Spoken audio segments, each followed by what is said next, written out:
सभी को नमस्कार। मैं हूं डॉक्टर मनोज कुमार बत्रा, सह आचार्य रसायन शास्त्र विभाग, सम्राट पृथ्वीराज चौहान, राजकीय महाविद्यालय Ajmer. BSc second year organic chemistry में हम लोगों ने अल्कोहल का जो चैप्टर है उसमें ट्राइहाइड्रिक अल्कोहल उसको हम पढ़ रहे थे और अब ये ट्राइहाइड्रिक अल्कोहल जो है वो अपने कंप्लीशन पर है। ये चैप्टर भी कंप्लीट होने वाला है। तो आज हम ट्राइहाइड्रिक अल्कोहल यानी ग्लिसरॉल की जो बाकी रिएक्शंस हैं उसके बारे में बात करेंगे।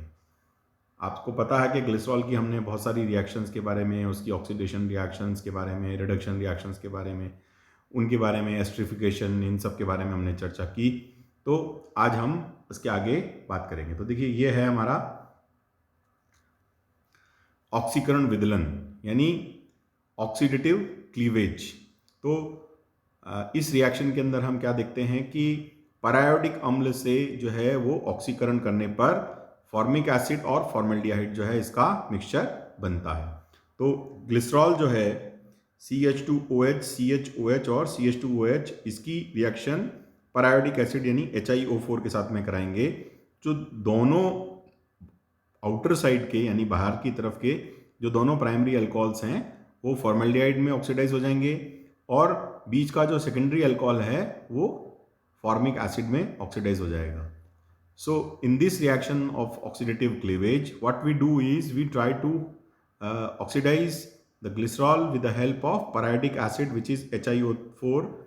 In this reaction what happens actually is this primary alcohol is actually oxidized into formaldehyde and the secondary alcohol is oxidized into formic acid, and the rest the HiO3 which is a product which is formed in this reaction. तो ये एक महत्वपूर्ण reaction है जिसमें formic acid और formaldehyde दोनों इसमें बनते हैं। दूसरा है अम्लीय KMnO4 से ऑक्सीकरण करने पर हमें ऑक्सैलिक अम्ल प्राप्त होता है। तो KMnO4 जो है जब उसको अम्लीय माध्यम में यूज़ किया जाता है तो उसमें से 6O जो है ऑक्सीजन वो मिलती है। उसका उपयोग करते हुए हम देखते हैं कि जब हम इसका ऑक्सीडेशन करेंगे तो ऑक्सैलिक अम्ल बनेगा और कार्बन डाइऑक्साइड बनेगी और वाटर बनेगा। तो ये इसके ऑक्सीडेटिव प्रोडक्ट्स हैं। With the help of acidic KMnO4, when the glycerol is oxidized, it oxidizes glycerol into oxalic acid, which is dicarboxylic acid, carbon dioxide, and water is also formed. फिर है reaction जो है वो है benzaldehyde से। Benzaldehyde से अभिक्रिया पर चक्रीय ईथर यानी साइक्लिक ईथर जो है वो बनता है। On the reaction with benzaldehyde, glycerol actually forms a cyclic ether that we can see in this particular reaction. तो यहाँ पर देखेंगे कि CH2OH, CHOH और CH2OH, यहाँ दोनों HH जो है मिलकर और ऑक्सीजन मिलकर ये एलिमिनेट होकर एक वाटर का मॉलिक्यूल बनाते हैं और यहाँ एक साइक्लिक ईथर जो है वो बनता है। तो CH2O देन CH2O और इस जगह पर CH3CH5 अटैच हो जाता है और वाटर इसमें निकल जाता है। तो इस तरह से हमें ये प्राप्त होता है। फिर है ट्राइफेनिल मेथिल क्लोराइड के साथ में। ट्राइफेनिल मिथाइल क्लोराइड जो है उसके लिए हम इसको ट्राइटल क्लोराइड भी कहते हैं, यानी कि C6H5।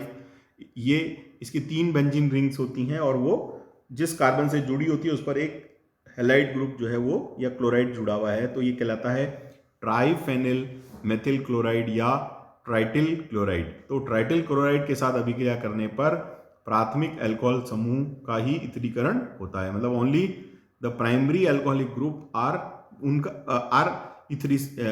इथरिफिकेशन take place. इनका ही जो है उनका ही ईथर फॉर्मेशन उसमें होता है। तो प्राइमरी अल्कोहल, प्राथमिक अल्कोहल कौन से हैं?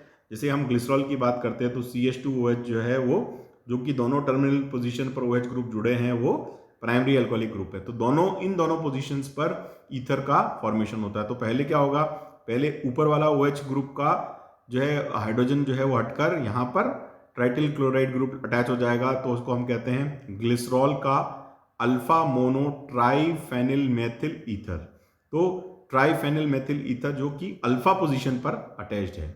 और सेकेंड मॉलिक्यूल जो है वो बीटा पोजीशन गामा पोजीशन पर भी हो जाता है। तो इस तरह से हमारे को ट्राइफेनिल मेथिल ईथर जो है वो दोनों पोजीशन पर हमें प्राप्त होता है। फिर एक रिएक्शन होती है डिहाइड्रेशन रिएक्शन।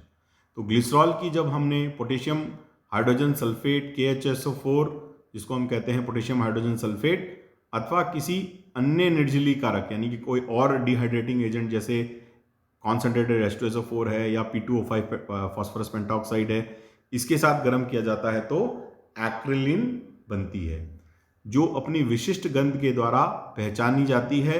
अतः इस अभिक्रिया को ग्लिसरॉल के परीक्षण के लिए उपयोग में लिया जाता है। So this is a particularly dehydration reaction of glycerol when the glycerol is heated with potassium hydrogen sulfate or any other dehydrating agent such as concentrated H2SO4 or phosphorus pentoxide, then acrylamine is a form. This acrylamine is actually it is having a characteristic smell, so which is used as a particular reaction is used as a test of the glycerol. तो glycerol को जब हम heat करते हैं इसको जब हम dehydrating agent के साथ में इसको हीट करेंगे तो एक्रायोलिन जो है वो बनता है जिसकी एक कैरेक्टरिस्टिक स्मेल होती है। And last but not the least fermentation यानी किण्वन। ग्लिसरॉल के किण्वन से कई प्रकार के यौगिकों का निर्माण होता है। जब ग्लिसरॉल का जब फर्मेंटेशन होता है तो कई प्रकार के कंपाउंड जो है उसमें बनते हैं, जैसे propionic acid, succinic acid, n butanol, trimethylene glycol, lactic acid, n butyric acid etcetera. तो इन सब से हम जो है succinic acid, n butanol, trimethylene glycol, lactic acid, n butyric acid ये सब जो है इसमें बनते हैं। तो किसी विशिष्ट बैक्टीरिया से निश्चित उत्पाद बनते हैं, जैसे बैक्टीरिया बैसिलस ब्यूटिलिकस से N-ब्यूटायरिक एसिड प्राप्त होता है। जैसे बैक्टीरिया जो है बैसिलस ब्यूटिलिकस से N-ब्यूटायरिक एसिड जो है वो हमें प्राप्त होता है। तो इस तरह से हमें डिफरेंट फर्मेंटेशन प्रोडक्ट्स जो हैं वो ग्लिसरॉल के फर्मेंटेशन से मिलते हैं। फिर इसका लास्ट पार्ट जो है इस चैप्टर का वो है यूजेस, यानी ग्लिसरॉल के कौन कौन से उसके क्या क्या उपयोग हैं, तो हम उनके बारे में एक एक करके बात करते हैं। जैसे एलिल अल्कोहल, फॉर्मिक एसिड आदि जो है वो कार्बनिक यौगिकों के निर्माण में, मतलब ये इस प्रकार टाइप के जो ऑर्गेनिक कंपाउंड्स होते हैं उनके सिंथेसिस के लिए हम जो है ग्लिसरॉल को यूज़ करते हैं। फिर है ये स्पेशली बहुत इंपॉर्टेंट है, जब हमने पहले भी देखा था इसका नाइट्रिफिकेशन। ग्लिसरॉल ट्राई नाइट्रेट अथवा नाइट्रोग्लिसरीन बनाने में नाइट्रोग्लिसरीन एक तेलीय द्रव है जो ठंडा करने पर क्रिस्टलीकृत हो जाता है। इसे सबसे पहले स्वीडिश इंजीनियर एल्फ्रेड नोबेल ने बनाया था, जिसके नाम से इससे नोबेल पुरस्कार वितरित किए जाते हैं। इसी कारण से इसको नोबेल ऑयल भी कहते हैं। नाइट्रोग्लिसराइन जो है वो आघात के प्रति अत्यंत संवेदनशील है और थोड़ा सा आघात लगने पर प्रचंडता से विस्फोट करता है। अतः इससे कई प्रकार के विस्फोटक पदार्थ बनते हैं। नाइट्रोग्लिसरीन को लकड़ी के बुरादे में सोखकर तथा ठोस अमोनियम नाइट्रेट को मिलाकर डायनामाइट बनाते हैं। So what is dynamite? Dynamite क्या है? नाइट्रोग्लिसरीन जो है उसको लकड़ी के बुरादे पर सोख कर और सॉलिड सोडियम नाइट्रेट के साथ मिक्स करते हैं तो उससे डायनामाइट बनता है।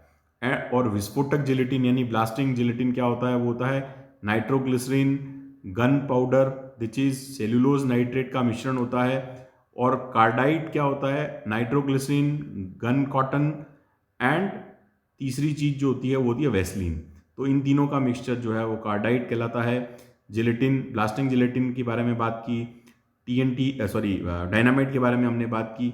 और कई बार ये पूछा जाता है कि नोबल ऑयल क्या है, तो नोबल ऑयल क्या होता है? वो ग्लिसरॉल ट्राइनाइट्रेट या नाइट्रोग्लिसरीन जो है उसका जो ऑयल होता है उसको हम नोबल ऑयल कहते हैं। तो इस तरह से ये ग्लिसरीन का जो ये ग्लिसरॉल का ये महत्वपूर्ण उपयोग है जो कि डायनामाइट के रूप में और विस्फोटक पदार्थों के रूप में होता है। फिर बूट पॉलिश, सौंदर्य प्रसाधनों यानी कॉस्मेटिक प्रोडक्ट्स, मुहर की स्याही यानी हम जो इंक यूज़ करते हैं मोहर के अंदर, टाइपराइटर के रिबन आदि बनाने में, क्योंकि यह सूखता नहीं, क्योंकि जो ग्लिसरॉल है वो सूखता नहीं है, इसलिए इसका उपयोग किया जाता है। इसी प्रकार से घड़ियों में स्नेहक यानी ल्यूम्ब्रिकेंट के रूप में, तंबाकू के लिए मृदु कारक व आर्द्र कारक के रूप में, यानी कि जो डिहाइड्रेटिंग एजेंट इसके अंदर हम बात करते हैं कि जो इसका हाइग्रोस्कोपिक नेचर है उसके कारण से इसको उसमें यूज़ किया जाता है।